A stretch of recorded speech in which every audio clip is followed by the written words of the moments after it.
kami. Aku berdoa dalam nama Yesus, biarlah Tuhan tanamkan kebenaran firman-Mu siang ini Tuhan. Biarlah firman-Mu kebenaran yang memerdekakan setiap pribadi kami. Berbicara melalui hamba-Mu Tuhan. Urapi setiap perkataan hamba Tuhan. Urapi setiap firman-Mu. Biarlah firman-Mu termaterai pada setiap pribadi kami, sehingga Tuhan firman-Mu Tuhan terus bertumbuh berakar pada kami dan berbuah Tuhan. Aku mengaktifkan malaikat Tuhan dengan pedang berapi-api mengawal pemberitaan ini Tuhan, sehingga firman tidak ada yang dicuri Tuhan. Semua firman semua tertanam Tuhan pada pikiran kami, perasaan kami, masuk pada telinga kami Tuhan. Telinga kami seorang murid yang peka mendengar suara-Mu. Berbicara melalui hamba-Mu Tuhan. Kami ucap syukur, kami siap dengar firman-Mu. Haleluya, amin. Silakan duduk. Shalom. Apa kabar? Luar biasa. Tuhan kita selalu luar biasa. Tuhan kita ajaib. Amin. Tuhan kita tidak pernah gagal. Ya, rencananya tidak pernah gagal. Amin. Hari ini saya makanya kurang ini, saya persiapkan khotbah cuman yang sama ya. Bertolaklah ke seberang temanya. Bertolaklah mencapai destiny. Bertolaklah mencapai tujuan yang Tuhan tetapkan. Jadi temanya bertolaklah ke seberang. Dari perikop angin ribut diredakan. Ini menarik sekali. Bertolaklah ke seberang. Perikopnya angin ribut diredakan. Artinya apa? Ada kemenangan. Harusnya sampai ke tujuan. Kita baca sama-sama dari Markus 4 ayat 35 sampai 41. Saya bacakan yang pertama. Perikopnya angin ribut diredakan, ayat 35. Pada hari itu, waktu hari sudah petang, Yesus berkata kepada mereka, marilah kita bertolak ke seberang. 36. Halo. Mereka meninggalkan orang banyak itu, lalu bertolak dan membawa Yesus beserta dengan mereka dalam cerita dia. 37. Lalu mengamuklah taufan yang sangat dahsyat dan ombak menyembur masuk ke dalam perahu sehingga perahu itu mulai penuh dengan air. 38. Pada waktu itu Yesus sedang tidur di buritan di sebuah tilam. Maka murid-muridnya membangunkan dia dan berkata kepadanya, Guru, engkau tidak peduli kalau kita binasa. 39. Ia pun bangun menghardik angin itu dan berkata kepada danau itu, diam, tenanglah. Lalu angin itu reda dan danau itu menjadi teduh sekali. Lalu ia berkata kepada mereka, mengapakah kamu begitu takut? Mengapa kamu tidak percaya? 41. Mereka menjadi sangat takut dan berkata kepada seorang kepada yang lain, siapakah gerangan orang ini sehingga angin dan danau pun taat kepadanya. Amin. Amin. Kita belajar satu kebenaran firman Tuhan. Angin ribut diredakan, badai persoalan diredakan. Tapi kita belajarin step by step, dari tersurat sampai tersirat. Tersuratnya bertolak ke seberang, artinya ada satu perjalanan, adanya satu pelayaran yang tujuannya mencapai seberang. Simple kalau secara tersurat. Tapi ada beberapa yang tersirat yang kita ingin belajar secara rohani. Pertama, paradigma. Ada perubahan paradigma kita, cara pandang kita, cara pandang yang biasa duniawi, cara pandang, cara akal sehat kita, tapi menjadi cara pandang kerajaan Allah. Bagaimana kita memandang satu masalah dari segi kerajaan Allah? Bagaimana kita memandang tujuan dari segi kerajaan Allah. Tujuan kita bukan hanya untuk duniawi, tapi untuk hidup kekal kita. Lalu dari yang tidak percaya menjadi orang percaya.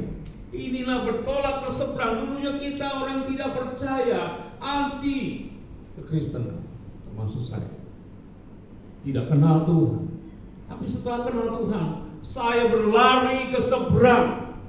Saudara juga begitu, berlari ke seberang. Kita kejar terus Tuhan. Kita kejar terus apa maunya Tuhan. Karena kalau saya merasa saya sudah terlambat sekali. Bertobat di umur 40. Ya. Harusnya sudah begitu banyak waktu yang saya buang-buang. Saya nggak mau lagi buang-buang waktu lagi. Saya berlari bertolak ke seberang, mengejar apa yang Tuhan tetapkan. Jadi kita orang Kristen jangan pernah stagnan. Jadi orang Kristen harus next level. Harus tidak pernah puas pelayanan kita. Begini-gini aja, rutinitas, gak ada buahnya. Harus introspeksi. Sudah layani 5 tahun, gak pernah menangkan jiwa. Why? Ada sesuatu yang gak beres dalam kita. Kita harus berbuah. Kita harus menangkan jiwa. Kita belum berdampak, masih jadi batu sandungan. Harus berubah sehingga orang melihat nama Tuhan di hidup kita. Ini harus ada perubahan next level. Ada kedewasaan sehingga orang melihat nama Tuhan atas hidup saudara. Orang melihat nama Tuhan dan orang mau bertobat melalui hidup saudara. Bahkan saudara menjadi solusi. Pada saat mereka menghadapi masalah, saudara akan dicari. Tolong saya ada masalah. Kalau sudah bertahun-tahun pelayanan, saudara kering, saudara tidak berbuah, saudara tidak berdampak, bahkan menjadi batu sandungan. Harus berubah. Amin. Harus ada perubahan. Orang melihat nama Tuhan atas hidupmu. Kalau ada masalah dia cari Tuhan melalui hidupmu. Bertanya, doakan saya dong. Saya ada masalah. Coba saudara konseling, dengarkan keluhannya. Jadi dewasa kita, sehingga orang percaya kalau kita pelayanan bertahun-tahun terus gak ada berbuah, konten saja itu mesti ada perubahan hari ini. Amin. Ya, bertumbuh, berbuah dan dirasakan oleh keluarga kita, dirasakan oleh lingkungan kita, dirasakan teman-teman sepelayanan kita, dirasakan oleh lingkungan kita, bahkan dirasakan oleh kota dan bangsa kita. Jangan merasa minder. Wah, cuma nggak ada saya mah terbatas. Hei, saudara terbatas, Tuhanmu tidak terbatas, saudara. Amin. Amen.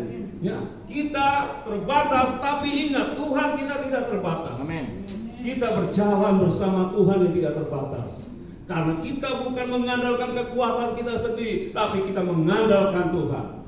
Amin. Pada saat kita mengandalkan Tuhan, perkara-perkara yang ajaib, perkara-perkara yang dahsyat, perkara-perkara yang luar biasa, perkara-perkara yang tidak masuk akal, yang tidak pernah terpikirkan akan terjadi dalam hidup kita. Amin. Yang tidak pernah kita pikirkan. Pasti berjalan terus, jangan jadi orang yang puas dengan keadaan. Wah, saya udah pelayanan, udah bertahun-tahun. Terus, maaf ya, terus asyir, doa, boleh, itu tekun loh, boleh bagus. Tapi harus ada kemajuan. Asyir yang menjadi berkat. Pada saat saudara salaman orang merasa berkat. Amin. Pada saat saudara berdoa yang luar biasa. Amin. Ya, saya tidak meremehkan. Apapun saudara lakukan dalam pelayanan itu ada satu upah. Tapi jangan di-stuck di situ. Suatu saat saudara harus maju. Jangan terus berdoa terus sampai nenek berdoa. Harus ada buahnya lebih lagi. Jadi saksi, jadi penginjil, menangkan jiwa. Ya, bahkan membawa dimensi kemuliaan yang lebih lagi. Jangan puas. Bisa berdoa jadi penyanyi. Saya aja dia berdoa dia bisa jadi penyanyi. Aneh bin ajaib, ternyata bisa saudara. Ya, luar biasanya. Saya ini lagi krisis sebenarnya. Mata saya lagi sakit. Saya operasi katarak. Sebelum COVID saya tes gula darah saya 120. Aman operasi. Terus saya kena COVID 2 minggu, dibatalin operasinya. Terus saya langsung operasi tanpa pemeriksaan awal lagi. Operasi katarak 2 berhasil gitu ya. Tapi seminggu kemudian mata saya mulai redup sebelah. Sampai hari ini belum pulih. Tapi itu tidak pernah menghentikan saya melayani. Ya, di malam Jumat Agung, Paskah, terus layani terus sampai hari ini. Walaupun banyak orang berhenti, Pak Sony, berhenti itu ya. Sudah Tuhan tetapkan, ada jadwal, jalan terus. Ya, karena saya nggak peduli, saya nggak mata, tetap saya rawat ya. Tapi saya ingat firman Tuhan. Beritakanlah kabar baik pada saat baik, pada saat buruk, terus beritakan kabar baik.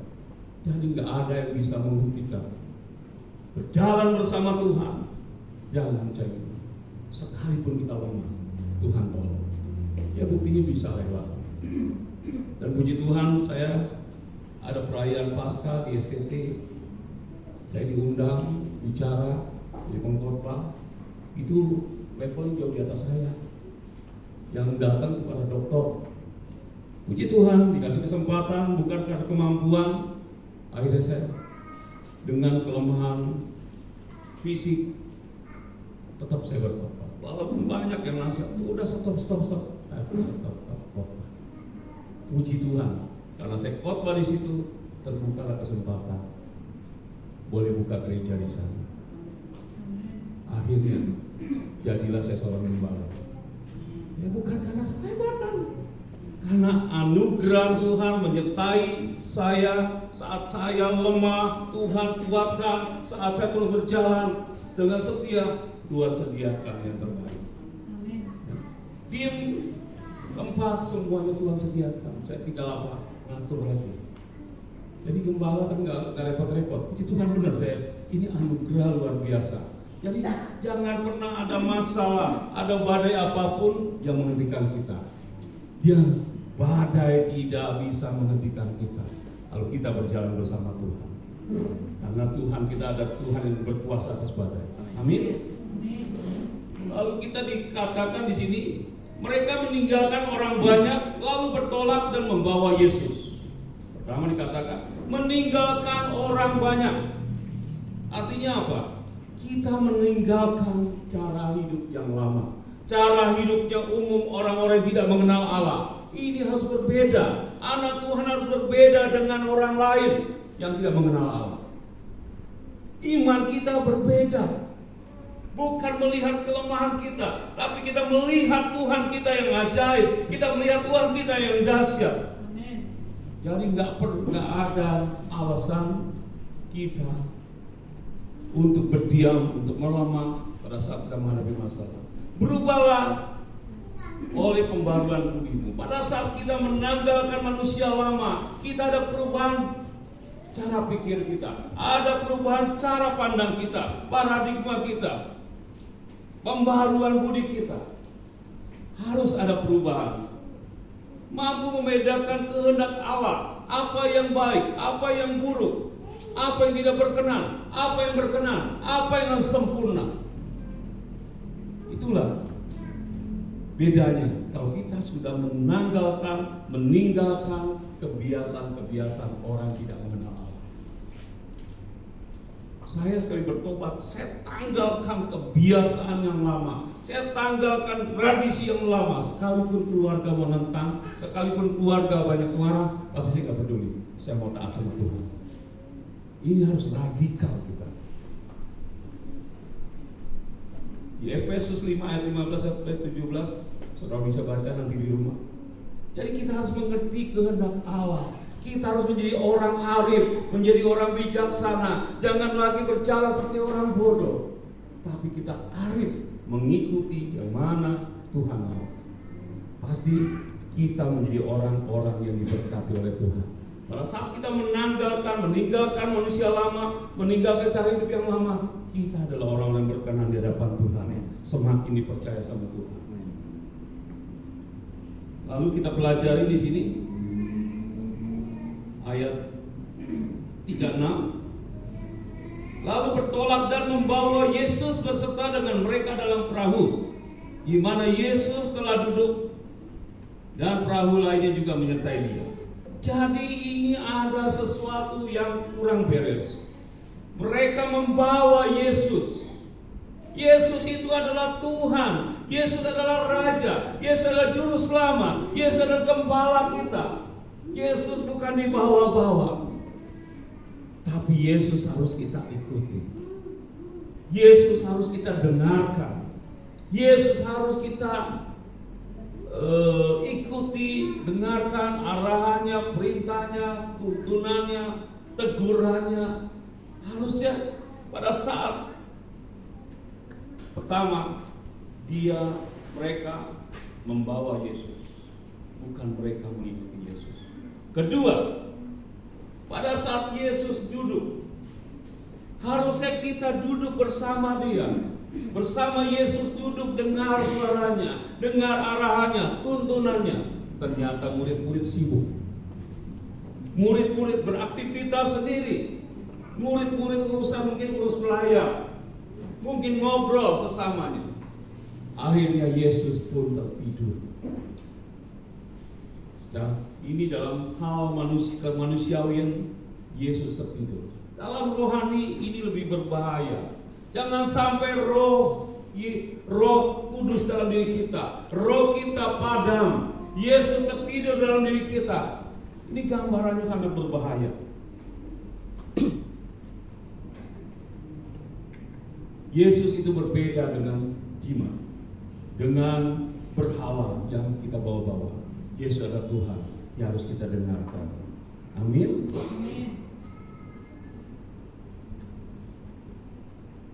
Yesus duduk sampai tertidur. Harusnya jangan sampai Yesus tertidur. Jaga-jaga senantiasa, jangan sampai Yesus tertidur. Roh kita padam. Saat roh kita padam, itulah yang terjadi seperti di perahu ini. Ada badai, ada taufan mengamuk, ada air masuk. Ini menggambarkan kerohanian kita. Saat kita tertidur, ada celah-celah yang dipakai iblis untuk menenggelamkan kita, celah-celah iblis untuk menghentikan kita, celah-celah iblis untuk menghambat kita, celah-celah iblis mendakwa kita. Karena apa? Kita tidak berjaga-jaga, kita tidak on fire, kita tidak dengar firman Tuhan. Karena firman Tuhan adalah perisai bagi saudara dan saya yang berlindung kepada Tuhan. Amin. Jadi pastikan kita tetap on fire, tetap berjaga-jaga, sehingga tidak ada celah iblis untuk mendakwa kita, untuk menekan kita, mengirim badai persoalan, mengamuk, bahkan menenggelamkan kita. Karena Tuhan beserta kita selalu. Kenapa kok Yesus diangkat? Memang Tuhan itu, kalau kita mengandalkan diri kita sendiri, Tuhan diam. Pada saat kita mengandalkan kekuatan kita, pada saat kita tidak berharap sama Tuhan, Tuhan diam sendiri. Coba, puji Tuhan, Tuhan kita Tuhan yang baik. Sekalipun dijadikan cadangan, tetap mengasihi kita semua, tetap mengasihi murid-murid. Ya. Pada saat krisis, pada waktu itu Yesus sedang tidur di buritan di sebuah tilam. Maka murid-muridnya membangunkan dia dan berkata kepadanya, "Guru, engkau tidak peduli kalau kita binasa." Pada saat menghadapi masalah, pada saat menghadapi tekanan, sering kita menyalahkan Tuhan. Kok Tuhan nggak nolong saya? Kok Tuhan diam saja? Kok Tuhan tidak peduli saya? Tuhan izinkan saya binasa. Inilah gambaran rohani yang dialami murid-murid itu banyak menggambarkan kita. Padahal salah siapa? Salah murid-murid. Salah kita. Karena apa? Kita tidak intim dengan Tuhan. Kita tidak membangun hubungan. Kita tidak ada saat teduh. Kita tidak merenungkan firman Tuhan. Sehingga pada persoalan kita kalang kabut, menyalahkan Tuhan. Kalau begitu, kita harus bertobat. Puji Tuhan, sekalipun disalahkan, sekalipun dituduh yang ganggal, ada perkataan sia-sia, Tuhan tetap mengasihi. Ia bangun, ia menghadik, dan berkata pada danau itu, diam, tenanglah. Lalu angin itu reda dan danau itu menjadi teduh sekali. Gambaran kita. Sekalipun kita jahat di depan Tuhan, sekalipun kita sudah tidak peduli sama Tuhan, pada saat kepepet, Tuhan tolong saya, Tuhan tolong saya. Dia Bapa yang baik. Barang siapa berseru nama Tuhan, dia diselamatkan. Tapi jangan begitulah karakter kita. Jadikan Tuhan ban serep kita. Jadikan Tuhan yang utama. Jadikan Tuhan yang terutama dalam hidup kita. Karena kita mengasihi Dia, kita dengar-dengaran suaranya. Kita dengar-dengaran suaranya, kita renungkan firman Tuhan siang dan malam. Gaya hidup kita seperti Yosua, merenungkan firman Tuhan siang dan malam. Bukan artinya saudara bawa Alkitab kemana saja, tapi Alkitab itu hidup dalam diri. Pagi-pagi sudah renungkan firman Tuhan, saat teduh, siang hari mempraktikkan firman Tuhan, mengaplikasi firman Tuhan. Kalau menghadapi masalah, cari solusi dari firman Tuhan. Dalam bekerja, patokannya firman Tuhan. Malam hari mau istirahat, kita renungkan lagi. Apa yang kita lakukan? Apa yang melanggar firman Tuhan, kita selesaikan sampai kita tenang. Amsal 3 ayat 24. Pada saat kita berbaring, kita bisa tidur nyenyak tanpa keterkejutan, tanpa mimpi pilu, karena tuh kita bersandar pada Tuhan. Luar biasa. Pada saat kita melakukan firman Tuhan, kita intim dengan Tuhan, Tuhan gak pernah tidur. Tuhan sertai kita. Ada dua hal yang dipertanyakan Yesus kepada murid-murid dan kepada kita. Lalu ia berkata kepada mereka, mengapa kamu begitu takut? Mengapa kamu begitu mengeri lihat badai? Mengapa kamu begitu gemetar lihat badai? Padahal bersama Tuhan. Pada saat kita bersama Tuhan harusnya tidak ada lagi ketakutan. Di dalam 1 Yohanes 4 dikatakan, dalam kasih tidak ada ketakutan. Kalau kasih Tuhan sempurna, tidak ada ketakutan. Kasih yang sempurna melenyapkan ketakutan. Tuhan sudah tanggung semuanya. Segala ketakutan sudah dibayar lunas. Sebab ketakutan mengandung hukuman, dan barang siapa takut, ia tidak sempurna di dalam kasih. Saya tidak mau lagi ada jemaat di tempat ini masih penuh ketakutan.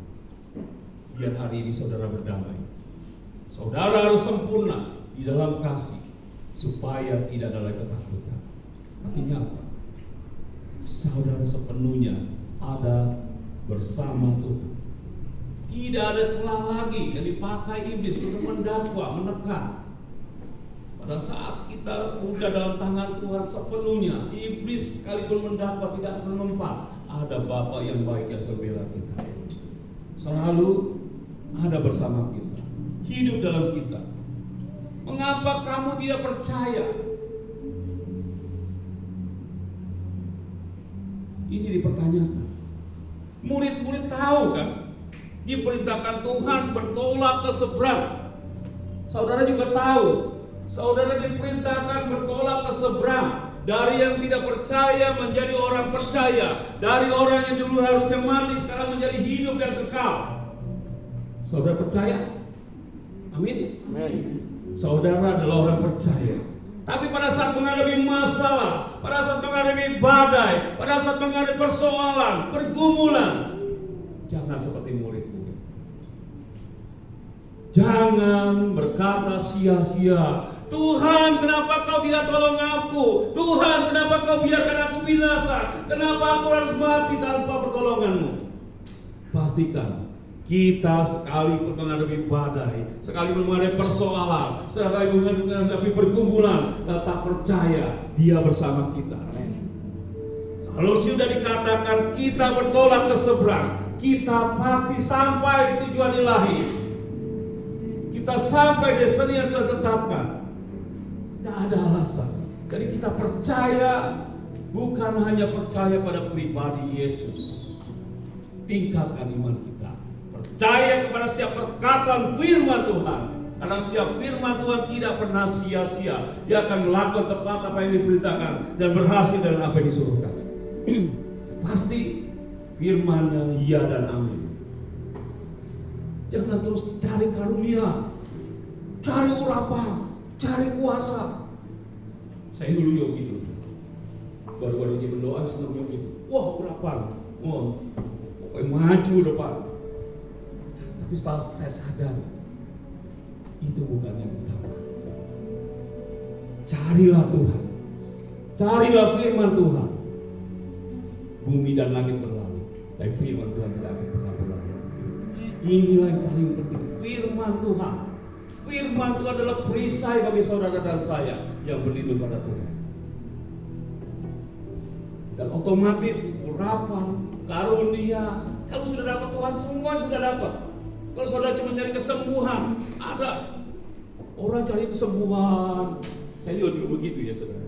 Baru bertobat, wah, cari kesembuhan, doain terus, tuh kasih kepala terus. Gak maju saudara. Bukan gak boleh, tapi gak baik buat kita. Cari Tuhan, cari firman-Nya, dengar suaranya. Makin hari kesembuhannya sembuh, karunia makin tambah, urapannya makin kuat. Jadi fokusnya jangan salah paham, jangan gagal fokus, tapi carilah Tuhan, carilah kehendak Tuhan, carilah perkataan Tuhan. Pegang pada firman Tuhan erat-erat, pasti firman-Nya iya dan amin.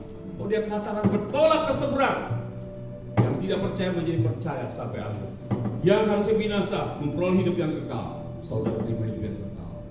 Badai persoalan tidak bisa menghentikan, membatasi kita, menenggelamkan kita, karena Tuhan kita dahsyat, lebih daripada persoalan kita. Amin. Lalu, jadi pertama percaya pada Tuhan, percaya firman Tuhan. Ketiga, percayakan diri kita. Apapun yang ada pada kita, pelayanan kita, pekerjaan kita, bisnis kita, keluarga kita, biarlah dikuasai oleh Tuhan. Dia memerintah atas kita. Pasti itu tempat yang paling aman. Dia yang menjaga kita. Kalau Tuhan yang melindungi kita, kalau Tuhan yang memegang dengan tangannya, tidak ada yang bisa mengambil.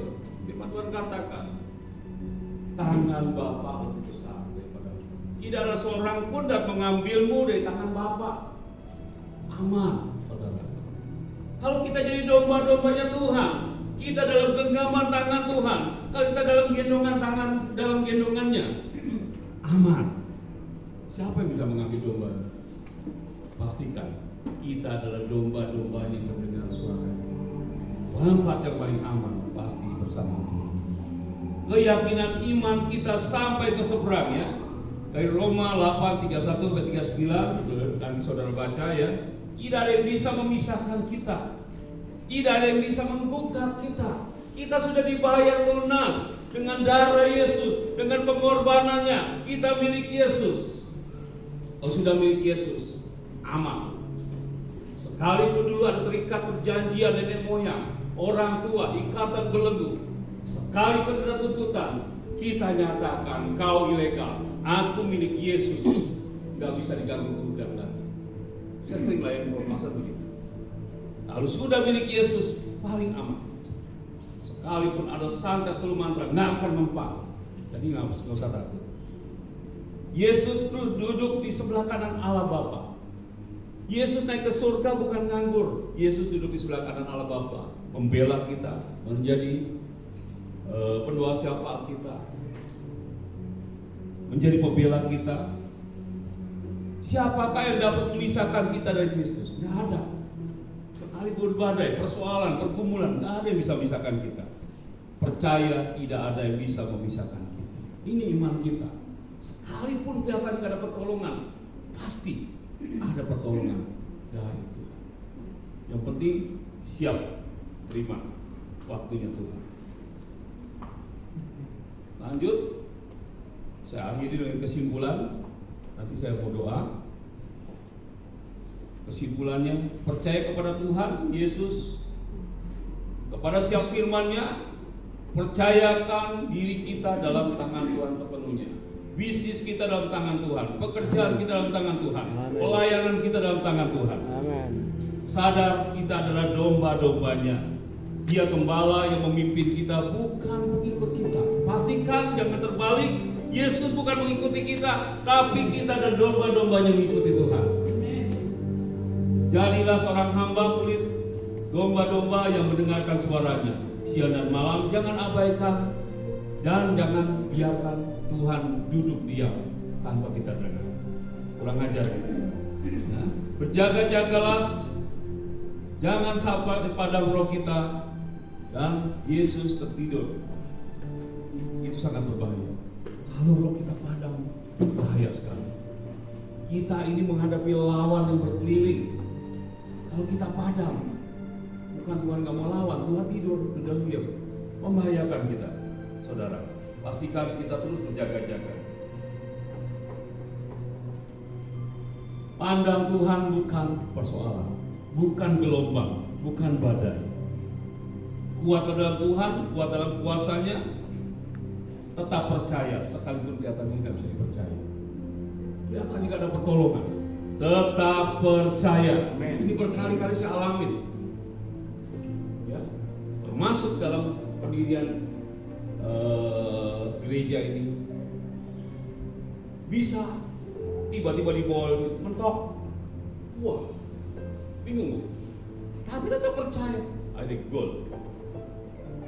Saya pernah ada Tuhan suruh beli mobil. Beli. Cuma punya uang muka doang. Saya beli, janji 3 bulan, datang mobilnya 2 bulan. Tuhan cuma tanya, apakah tetap percaya? Saya percaya 2 hari saya pertolongan Tuhan. Teman saya dari Palembang transfer yang saya butuhkan, pinjamin. Dan benar 3 bulan saya berhasil. Jadi kalau kita tetap percaya, sekalipun nggak ada harapan, tetap ada pertolongan Tuhan. Lalu takutlah akan Tuhan, jangan takut pada gelombang, pada badai. Kita berdiri dengan iman bersama Tuhan. Badai gelombang harus berhenti pada saat kita berdoa bersama Tuhan. Yakin kita semua mencapai ke seberang. Yakin kita mencapai tujuan yang Tuhan tetapkan. Yakin mencapai apa yang Tuhan inginkan.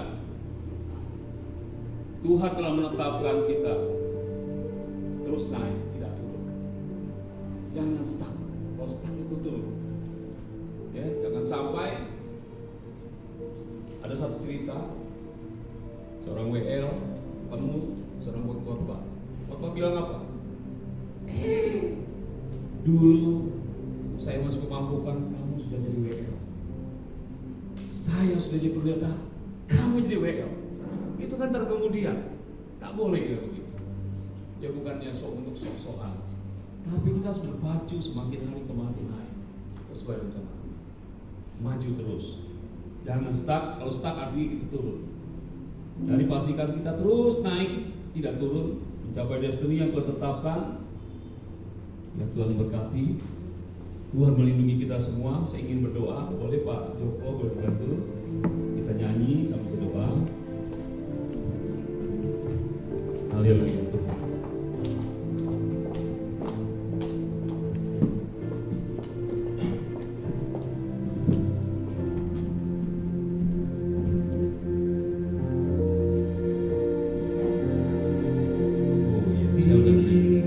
Kemuliaan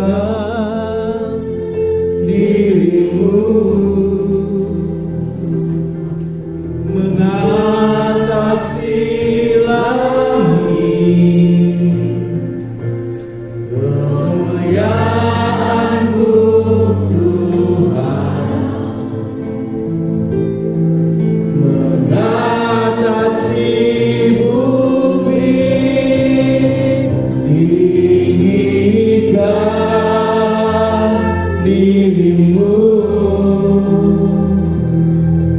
mengatasi langit,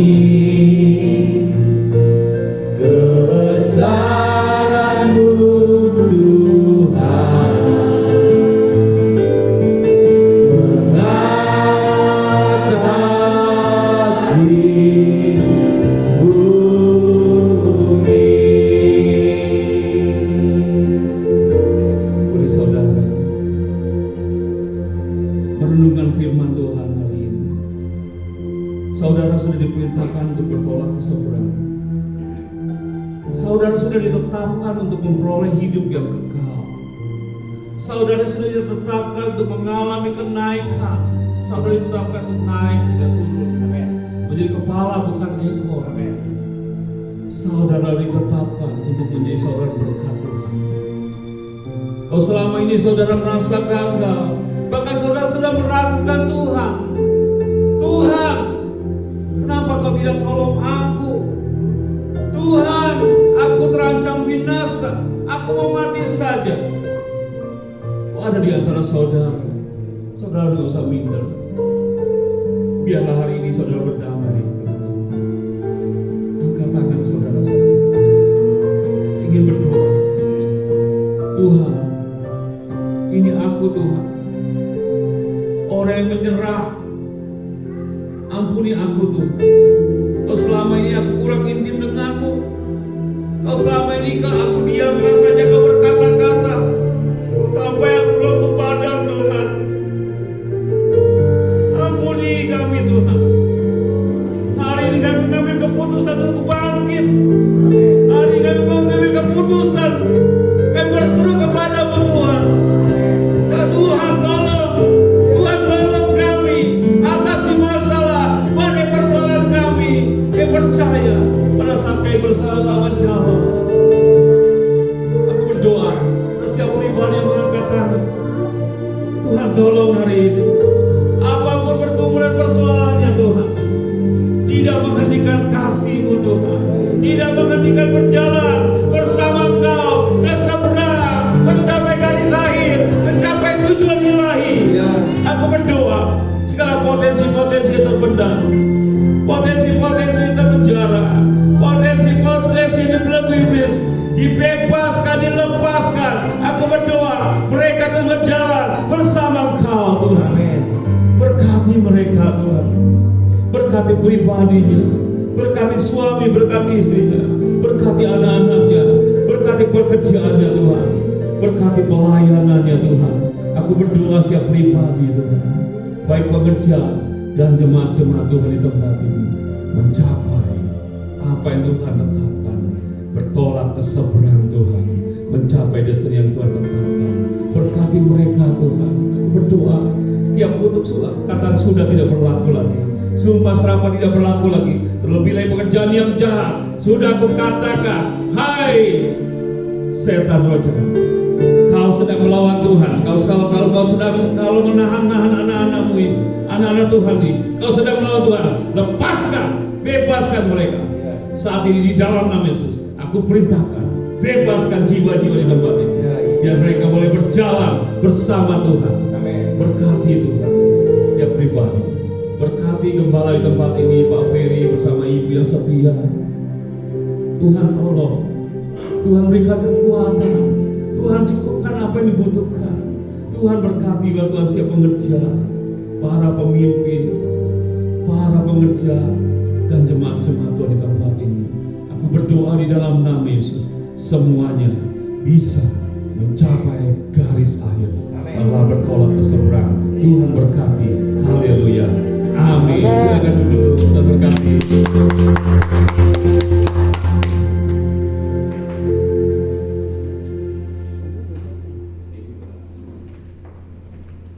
Saya percaya mungkin semua diberkati Tuhan. Amin. Kita percaya bahwa Tuhan akan saudara kita siap hari.